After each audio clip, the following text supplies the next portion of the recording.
আপনার নাম মাঝি? হ্যাঁ। মোদী সরকার তার যোজনার মাধ্যমে আপনাকে সেবা করতে পেরেছে, এই জন্য বিজেপি আপনার কাছে কৃতজ্ঞ। আপনার পরিবার কি কিষাণ সম্মান নিধির অধীনে ব্যাংকে টাকা পাচ্ছে? হ্যাঁ হ্যাঁ। আপনি জেনে খুশি হবেন যে মোদী সরকার দ্বারা চালু হওয়া আপনার মতো 11 কোটিরও বেশি কৃষক মোদীজি দ্বারা শুরু করা কিষাণ সম্মান নিধি যোজনা থেকে সুবিধা পাচ্ছেন। স্যার, আপনার বিধানসভার নাম কি সবং? আহ, লোকসভা বিধানসভা চন্দ্রকোনা। আচ্ছা স্যার, আপনি কি লোকসভা নির্বাচনে বিজেপিকে সমর্থন করতে চান? আচ্ছা, অনুগ্রহ করে আমাদের বলবেন যে মোদী সরকারের কাছ থেকে আপনার প্রত্যাশা কি, যাতে বিজেপি আরো কঠোর পরিশ্রম প্রত্যাশা করে বলতে আমরা আপনার হচ্ছে কাজ আপনার করতে পারে। উজ্জ্বলা যোজনার গ্যাস পাচ্ছি নি, ওইটার যদি একটু ব্যবস্থা হয়ে যায় তাহলে ভালো হয়। আচ্ছা হুম। ঠিক আছে স্যার, আমরা চেষ্টা করছি আপনার উচ্চ কর্তৃপক্ষকে জানিয়ে দেওয়ার। মোদী সরকারের গ্যারান্টি যেমন সূর্যোদয় এবং বিশ্বকর্মার মতো কল্যাণকারী যোজনা আগেও যাতে আপনি পেতে পারেন, তার জন্য আপনাকে অনুরোধ করা হচ্ছে। আসন্ন লোকসভা নির্বাচন আপনার মূল্যবান সময় আমাকে দেওয়ার জন্য অসংখ্য ধন্যবাদ। আপনার দিনটি শুভ হোক। ফোনটা কেটে আমাকে সাহায্য করবেন। ঠিক আছে। ভিডিওর মূল প্রসঙ্গে যাওয়ার আগে আপনাদেরকে বলে রাখি, আমরা কোনো রাজনৈতিক প্রচার করছি না। আপনাদেরকে বেশ কিছু গুরুত্বপূর্ণ কথা বলবো বলে এই ইনফরমেশনটা দিলাম। অনেকেই বর্তমানে এরকম ফোন করছে, যাদের করেনি তাদেরকেও হয়তো করতে পারি।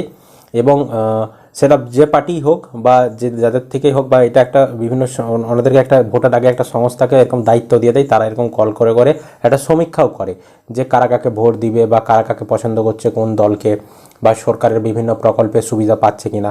এই সকলগুলো কিন্তু তারা একটা সমীক্ষার মাধ্যমে সমস্ত কিছু যাচাই করে। তো সেটা আমরা ছেড়ে দিলাম।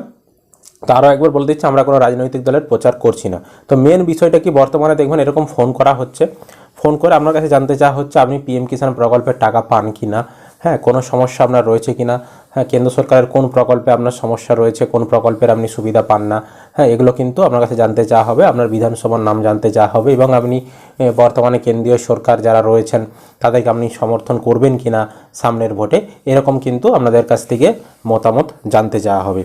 তো আপনাদেরকে যদি ফোন করে আপনারা উত্তর দিবেন আপনাদের মতন। তবে যদি আপনারা পিএম কিষাণের কোনো টাকা না পেয়ে থাকেন, অবশ্যই কিন্তু কমপ্লেনটা আপনারা জানাবেন। যেমন আমি আপনাদেরকে যে কল রেকর্ডটা শোনালাম, উনি বললেন যে আমি উজ্জ্বলা যোজনার টাকা পাচ্ছি না, বা উজ্জ্বলা যোজনার যে গ্যাস কানেকশান সেটা পাচ্ছি না। তো সেরকম আপনি যদি পিএম কিষাণের টাকা না পান, যদি কোনো সমস্যা থাকে, আপনাকে ফোন করলে আপনি কিন্তু অবশ্যই কমপ্লেনটা রেজিস্টার্ড করবেন। এছাড়াও পিএম কিষাণের যাদের 1/2/2019 পরের রেকর্ডে আবেদন করতে পারছেন না আপনারা, কারণ নিয়মেই তো বলা রয়েছে 1/2/2019 পরের রেকর্ডে আবেদন করা যাবে না। তো এখন পর্যন্ত নতুন নিয়ম আসেনি, তো সেই কারণেও আপনারা ওই বিষয়টাও একটা কমপ্লেন করতে পারেন, যাতে আপনাদের কমপ্লেনটা রেজিস্টার্ড হয় এবং সেটা সরকারের কাছে পৌঁছায় যে কৃষকরা এরকম 1/2/2019 পরের জমি দিয়ে আবেদন করতে পারছে না। সেই নতুন নিয়মটা খুব শীঘ্রই লাগু করা হোক, ভোটের আগে লাগু করা হোক, এই বার্তাটা যেমন তাদের কাছে পৌঁছায়। মেন হচ্ছে আমাদের যা সমস্যা রয়েছে কেন্দ্র সরকারের প্রকল্প নিয়ে, আপনারা ওই ধরনের কল আসলে অবশ্যই একটা কমপ্লেন রেজিস্টার্ড করবেন। এছাড়াও তারা যদি জিজ্ঞাসা করে আপনি সমর্থন করেন কি করেন না, সেটা আপনার মতামত। আপনি করলে বলবেন হ্যাঁ করি বা করব, আর যদি না করতে চান বলবেন না করব না, আমার এই সমস্যার জন্য আমি ভোট দেব না বা আমি আমার করব না, সেটা আপনার ব্যক্তিগত মতামত আপনি জানিয়ে দিবেন।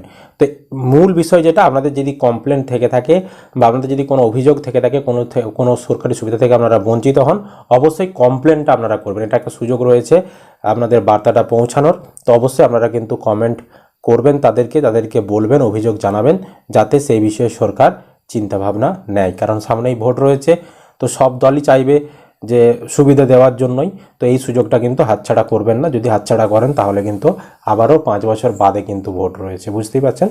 তো আশা করি সমস্ত কিছু বোঝাতে পেরেছি। তো আপনাদেরকে এরকম কেউ কল করেছিল কি না অবশ্যই কিন্তু কমেন্ট করে জানাবেন। ভিডিও ভালো লাগলে লাইক করতে ভুলবেন না। ইউটিউব থেকে দেখলে চ্যানেলটি সাবস্ক্রাইব করে রাখবেন, আর ফেসবুক থেকে দেখলে পেজটি ফলো করে রাখবেন।